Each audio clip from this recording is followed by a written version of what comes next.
Hello, my name is Marquis Taylor. My name is Bala, or you might know me as your local superhero, H-Man. We're here at the LeBron James Education Foundation at the University of Akron, and we want to discuss a topic at hand that's something we think is very valuable. And we think it's really important because sometimes you get in a rut where you're going to work all the time, or you're going to school, you're taking care of your kids, and sometimes your responsibilities build up so much that you just doing one thing after another, and then you forget to take some time to self-reflect on who you are, the way your brain is at this point in time. Absolutely, and what we want to talk about is, does success have a limitation, and what can we do to achieve success as well? Things like that.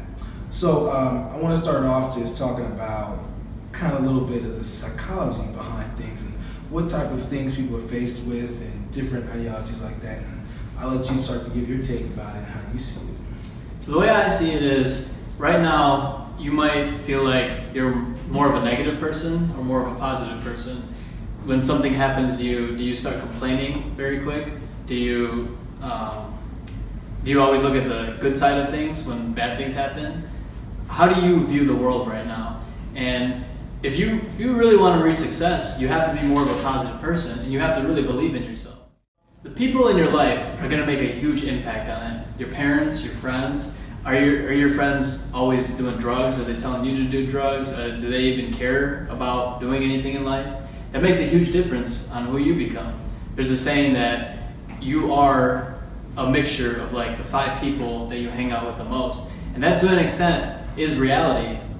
Yeah. And you know, a lot of the things we're going to be talking about might seem like you may or may not know it, but the thing is, there's a whole lot of other things that is important when considering success in life.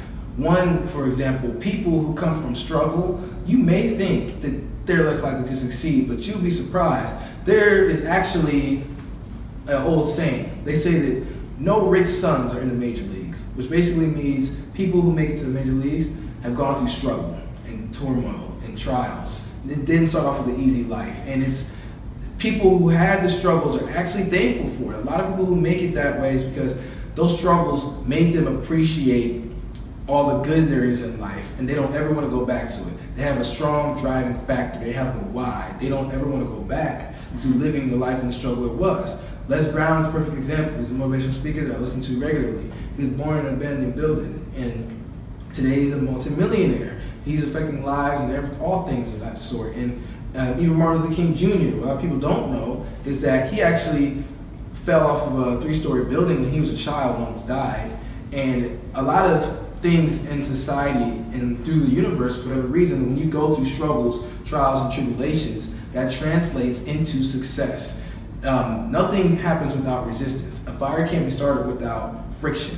An airplane can't get off the ground without resistance. That's how things work. So, though people may think that you have a disadvantage from the struggle, it can be actually quite advantageous for you.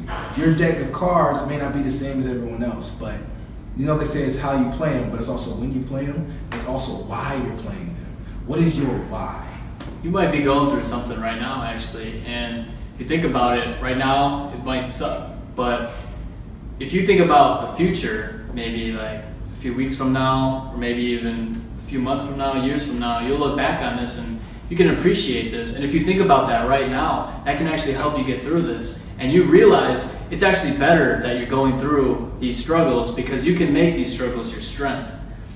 Absolutely, I totally agree. And an old saying by Malcolm X, he says, "A man who stands for nothing will fall for anything." This is one of my favorite quotes of all time because it's true.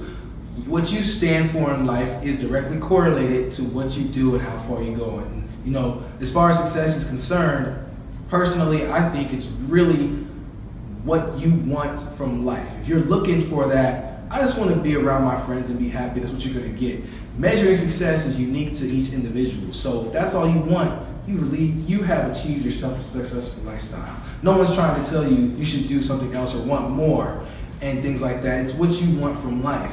But also making an impact on the masses actually has a very, very rewarding feeling. And I'm personally feeling that more, and a lot of leaders throughout society have felt that a lot.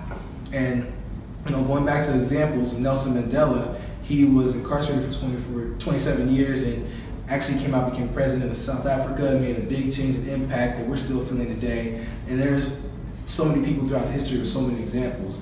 But getting back to the psychology of success and things like that, what it takes, human beings and computers basically almost work the exact same, the way I see things. The only difference is that human beings have the ability to reprogram themselves, whereas computers, they only take inputs and then just do whatever with the input. They can't change around what they are. But we can change a direction in life like that. You might not be able to change your destination overnight, but your direction can change instantly with just thought. And it's interesting how that works. And what it takes is the inputs you're putting in. If you're putting in negative, you're going to output negative. If you put in positive, you're going to output positive. And the building stones, the building blocks, every single day I read books like these. Even if it's a little bit, it's something. And actually this book is called How to Win Friends and Influence People by Dale Carnegie. The same exact book that Warren Buffett read before meeting his wife, before deciding to go on and make his billions. This is the book that inspired him to do it, because what you put into you will help you put more out. And that's how I'm able to do and say the things I do. That's just how it works. And taking control over your life and learning to reprogram your mind is critical. Oh, it's so important. It's really about your mindset. I feel like that's what it comes down to. And the question is then, how do you reach that mindset of wanting to be more of a positive person? Little things can make a difference. Like, for example, putting up a poster in your room that says, smile often, tell your friends you love them, tell people that you care about you love them, you know, things like this. And then believe in yourself. And before you fall asleep, repeat these things to yourself 10 times that it says on the poster. That, just saying it out loud, that's conditioning your mind to be more of a positive person. And if you think about it, why would you not want to be more positive? Why would you want to be negative? And I mean that to an extent. I mean, you can't be completely unrealistic to the point where you're going to say, I believe I can literally jump out this window and fly. I don't think that's a good idea, personally. But if you do believe in yourself, you might learn how to fly one day. Absolutely. It's a possibility. Yeah. Absolutely. And that's one of the things it really comes down to. And back to Les Brown, he said something in a video, listen to him saying, the hardest thing about becoming a millionaire for him wasn't becoming a millionaire. It wasn't the actions necessary to make it happen. It was believing it could happen to him. Because of where he came from and what he went through, it was very hard to build that belief and instill that in him. People say that the only two things you really need to see is insight and drive. You have the insight to see something for yourself and envision yourself there already, and then the determination to make it a reality. The rest can be hired. There are about 7.3 billion people in this world. There are plenty of other people with skill sets who can help you get to where you need to go. You need to have the insight and vision and get in contact with these people. Things will start to fall into place. It's crazy how the universe works.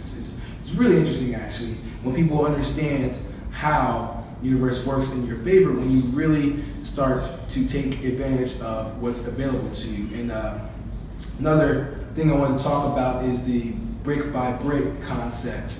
I was listening to Will Smith one time, and I listen to him every now and then periodically, and he talked about how his dad had him and his siblings go out and build a wall. And they were just like, how are we going to build this wall? We don't know what to do. And what they did is they went out every day, laid one brick as perfectly as they could every single day, and soon they had a wall. And this same rule applies to any habit you do. That's just how it works. You work day by day. Get obsessed with the process. We're so intent on the destination, and we get so sidetracked by obstacles and things in our way. And it's so much easier to give up in the beginning. So much easier to give up, and that's why so many people have this struggle, because getting that initial momentum is tough when you don't have a set day by day everything. Every single thing I do, I have a list of every single thing I do every day. I always check it off. I've been doing it for months now. I can see the results changing the people I meet, changing in my attitude, changing in the places I go, attitude, just income, a lot of things changing. I really just want to encourage people to understand that you can do a lot and succeed, and your limitation of success really depends on you, honestly. Because a lot of people see life on a graph. Imagine it's like this. They see it as you're gonna plateau out at some point. You go up and then that's it. I see life like this. I'm an exponential type person. I just continuously enjoy to grow because the essence of life is growth. Our DNA is structured and designed to continuously evolve and get better. And as such, I think as human beings, we're like that at our core. It's necessary in order to survive. And that's just personally how I feel. And I don't know, what do you think about that? So yeah, going off what we said, so initiating is like the hardest part. But then once you start going, it's just like doing anything. You just get better at it. So you start developing that mindset, and it's just easier to think about being more positive. And you start building this energy. And people, do you want to be around someone who's complaining all the time, or do you want to be around someone who is telling you, I can do it, you can do it, we can all do it.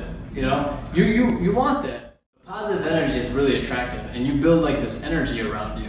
And you talk good around other people like that. You're always being negative and like just constantly putting people down. They don't like that, and you're not helping them. You're not helping yourself. You're actually hurting yourself and them. That's not healthy for anyone.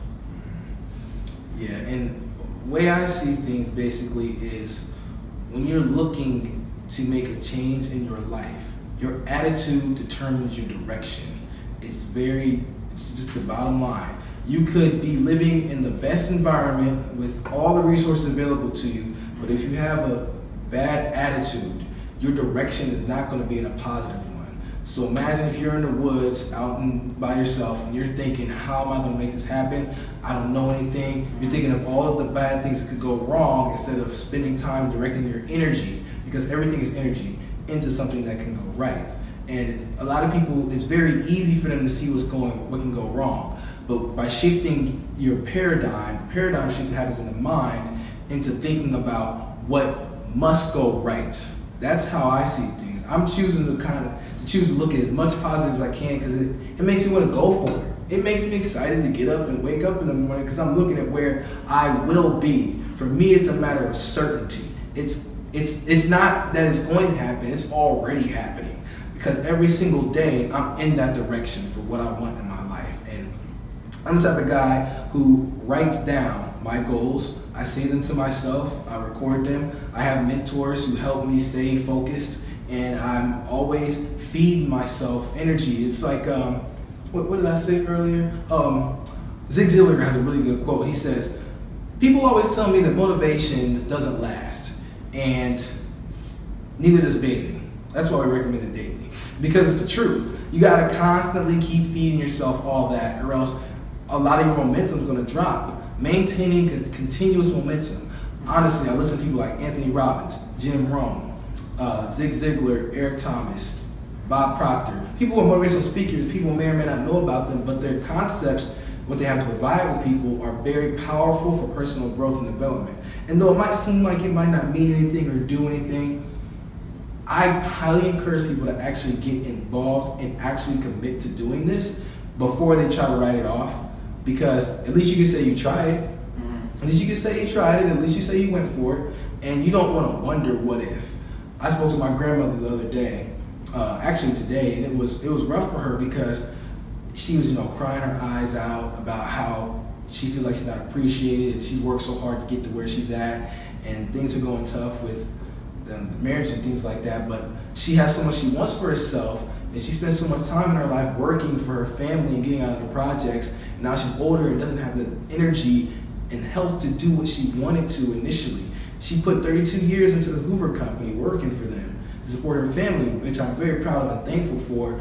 But I really wish she was able to do what she wanted to when she was younger, because they say that you have the opportunity of a lifetime, but it means absolutely nothing if you don't take advantage of it in the lifetime of the opportunity. That's Eric Thomas, one of my favorite speakers. So, but pretty much I feel like success really has no limitations, but I'd like to hear more about what you all think. And this was just a discussion to share a few ideas, and it's no real right or wrong thing. I'd love to hear what you guys have to say. Feel free to like, comment, and share. We're going to be doing this more often, and honestly, I think this is good, positive energy, because me and my friend here, we talk about this all the time, and we're not anybody special. We're college students, we're not like big time people, but we really have goals and aspirations for our life. All right?